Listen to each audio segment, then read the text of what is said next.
ناظرین، عربی ایک فصیح اور بلیغ زبان ہے۔ اس بات کا اندازہ اسی چیز سے لگایا جا سکتا ہے کہ اللہ سبحانہ و تعالیٰ نے اسے چنا ہے اپنا کلام ہم تک پہنچانے کے لیے، جو کہ آخری پیغام ہے اللہ کی طرف سے۔ تو ہمارا بھی یہ فرض بنتا ہے کہ ہم اس زبان پر عبوریت حاصل کریں۔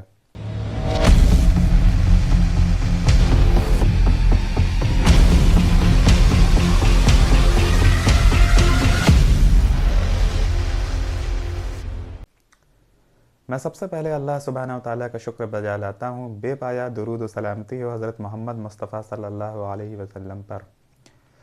السلام علیکم ورحمۃ اللہ وبرکاتہ۔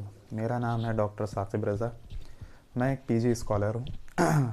یہاں پر جو ہے ہم بات کریں گے بی یو ایم ایس میں پڑھائی جانے والی فرسٹ ایئر میں جو عربک سبجیکٹ پڑھایا جاتا ہے اس کے بارے میں، اور اس چیز پر بھی بات کی جائے گی کہ کیوں جو ہے عربی ضروری ہے بی یو ایم ایس کے اسٹوڈنٹ کے لیے، اور کیوں اس کو پہلے سال میں ہمیں نظر انداز نہیں کرنا چاہیے، اور کیسے جو ہے اس کا فائدہ ہے جو ہم دیگر سبجیکٹس پڑھتے ہیں اس کو سمجھنے میں۔ اور آن دا ادر ہینڈ ہم لوگ اس چیز پر بھی بات کریں گے کہ کیوں جو عام لوگ ہیں، جو مطلب ڈاکٹر نہیں ہیں، جو بی یو ایم ایس سے ریلیٹڈ نہیں ہیں، انہیں بھی کیوں ضرورت ہے عربی کو پڑھنے، سیکھنے اور سمجھنے کی۔ ٹھیک ہے، تو جیسا کہ ہم لوگ بات کریں گے عربی کے اوپر، تو منہاج العربیہ نام کی کتاب ہے جو نصاب میں داخل کی گئی ہے۔ اس کے ہر ایک چیپٹر کو ہم لوگ چیپٹر وائز چلیں گے، اور اس کی عربک کو جو ہے جتنا مطلب اس چیپٹر سے ریلیٹڈ ہے ہم لوگ وہاں پہ بات کریں گے۔ پھر الگ سے جو ہے دوسرے سیریز میں ہم لوگ جو ہے کیول عربک گرامر کو لے کے چلیں گے۔ تو یہی سب سے بڑی ضرورت ہے سمجھنے کی کہ عربی کو کیوں داخل کیا گیا ہے بی یو ایم ایس کے نصاب میں۔ تو جیسا کہ ہم لوگ جانتے ہیں کہ جو طب ہے اس کا اوریجن الگ الگ ممالک سے ہوا، الگ الگ جگہ پہ الگ الگ زبان میں طب کی اوریجن ہوئی۔ ٹھیک ہے، تو اگر ان علوم سے فائدہ حاصل کرنا تھا تو ان کا ترجمہ ضروری تھا اس زبان میں جو ہم جانتے ہیں۔ تو یہ کام جو ہے عرب نے کیا۔ مختلف قسم کی زبانیں جیسے عربی، سریانی، عبرانی، سنسکرت اور خود یونانی بھی جو ہم نہیں سمجھتے ہیں، ان زبانوں میں جو ہے طب اوریجنیٹ ہوا۔ ٹھیک ہے، اور اس کے ترجمے کا کام انجام دیا عرب نے عربی میں، اور اس عربی کو ٹرانسلیٹ کیا گیا اردو میں، جو طب کی جس لینگویج میں ہم لوگ طب کو پڑھتے ہیں۔ تو اگر ہمیں اسے سمجھنا تھا تو عربی کا سمجھنا نہایت ضروری ہو جاتا۔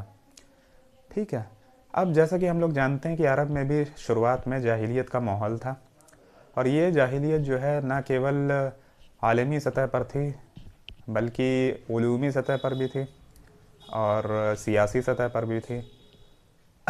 علم اور معالجے کی حیثیت سے بھی جو ہے جاہلیت موجود تھی۔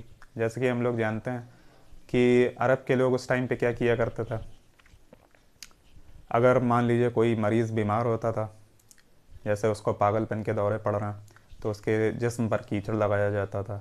اگر اسے سانپ کاٹ لیتا تھا تو اسے زیور پہنا کے سلاتے تھے۔ تو اس سے ان کا ماننا تھا کہ جو ہے مرض ٹھیک ہو جاتا ہے، جھاڑ پھونک میں یقین رکھتے تھے۔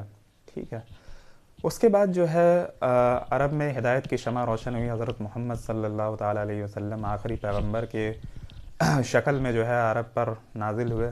آپ نے اپنی امت سے فرمایا کہ علم حاصل کرو، بھلے ہی تمہیں جو ہے چین کیوں نہ جانا پڑے۔ اور اس کو جو ہے سنجیدگی سے لیتے ہوئے جو امت تھی اس نے بھی بہت زیادہ علم کے حصول میں جو ہے دم لگایا، اور دین کے علوم کے بعد جو سب سے زیادہ زور دیا گیا وہ تھا صحت کے اور مرض کے علم کے اوپر۔ ٹھیک ہے، جیسا کہ ایک مشہور حدیث ہے کہ اس زمانے میں یعنی طب نبوی میں حارث بن کلدہ نام کے جو ہے ایک مشہور حکیم ہوئے، جن کو اللہ کے نبی نے جن کے بارے میں مطلب ایک صحابی سے خود کہا کہ آپ کو انہیں کنسیڈر کرنا چاہیے علاج اور معالجے کے لیے۔ ٹھیک ہے، تو اسی سے اس بات کی اہمیت کا پتہ چلتا ہے۔ تو عرب نے بیسکلی کیا کہ تمام ممالک سے الگ الگ زبانوں کی کتابوں کو اکٹھا کیا، اور اس میں پھر وہیں سے ترجمان بھی بلائے جو اس زبان کے ماہر تھے۔ الگ الگ مدرسے بنے الگ الگ دور میں، دور اموی میں، دور عباسی میں۔ ٹھیک ہے، اور ان کے ترجمے کیے گئے اور کتابوں کی تشکیل کی گئی۔ انہی کتابوں کو جو ہے آج ہم استعمال کرتے ہیں۔ تو بیسکلی سمجھنے والی بات یہ ہے کہ اگر عرب نے اپنا کردار نمایاں طور پہ نہیں نبھایا ہوتا تو یہ طب ہم تک کبھی پہنچتی ہی نہیں۔ اور کیونکہ ہم یہ بھی جانتے ہیں کہ عرب جو ہے اپنی لینگویج سے بہت محبت کرتے ہیں، ان کے لیے اعجمیوں کی زبان لولی لگڑی ہے، اور عربی کو وہ بہت زیادہ توجہ دیتے ہیں، تو ایسا ہو نہیں سکتا کہ وہ کوئی پیتھی یا کوئی طب ڈیولپ کریں اور اس میں عربی کا تاثرات باقی نہ ہوں، ٹھیک ہے۔ یہ اس طریقے سے آپ سمجھ سکتے ہیں کہ جیسے یونانی طب جو ہے وہ رسگلوں کی طریقے سے ہے، ٹھیک ہے، جن کو تیل میں تو تل لیا گیا ہے، لیکن عربی جو ہے وہ چاشنی کی طریقے سے ہے کہ جب تک آپ اس کو اس میں ڈبوئیں گے نہیں ان رسگلوں کا کوئی مزہ نہیں ہے۔ اور یہی اکثر طلبہ کرتے ہیں کہ وہ جو ہے اس چاشنی کو چھوڑ دیتے ہیں اور صرف رسگلوں کو کھانے کی کوشش کرتے ہیں، تو اس میں کوئی سواد ہی نہیں ہوگا، بے مزہ ہوں گے، بے ذائقہ ہوں گے، ٹھیک ہے۔ تو سب سے پہلے تو ہم لوگ اس چیز پر بات کریں گے کہ کیوں عربی جو ہے وہ ضروری ہے یونانی طب کو سمجھنے کے لیے، اور دوسرے لیول پہ ہم لوگ یہ بات کریں گے کیونکہ یہ لیکچرز دونوں کے لیے ہیں، وہ جو ڈاکٹری سے جڑے ہوئے ہیں، جو بی ایم ایس سے جڑے ہوئے ہیں، ان کو فائدہ دے گی، اور دوسرا یہی عربی جو کا استعمال ہم کر سکتے ہیں ایک بیسک لیول کی، ایک لے مین لینگویج کی عربی سیکھنے کے لیے، جس سے ہمیں تھوڑا بہت قرآن سمجھ میں آنے لگے، ٹھیک ہے۔ کیونکہ ایز اے مسلمان اور ایز اے امتی ہونے کے ناطے ہمارا یہ فرض ہے کہ ہم کم سے کم تھوڑے بہت لیول کا قرآن سمجھیں، اور جو عربی ہم سیکھتے ہیں اس کو اس میں اپلائی کریں، ٹھیک ہے۔ تو ان دونوں چیزوں پہ ہم لوگ بات کریں گے۔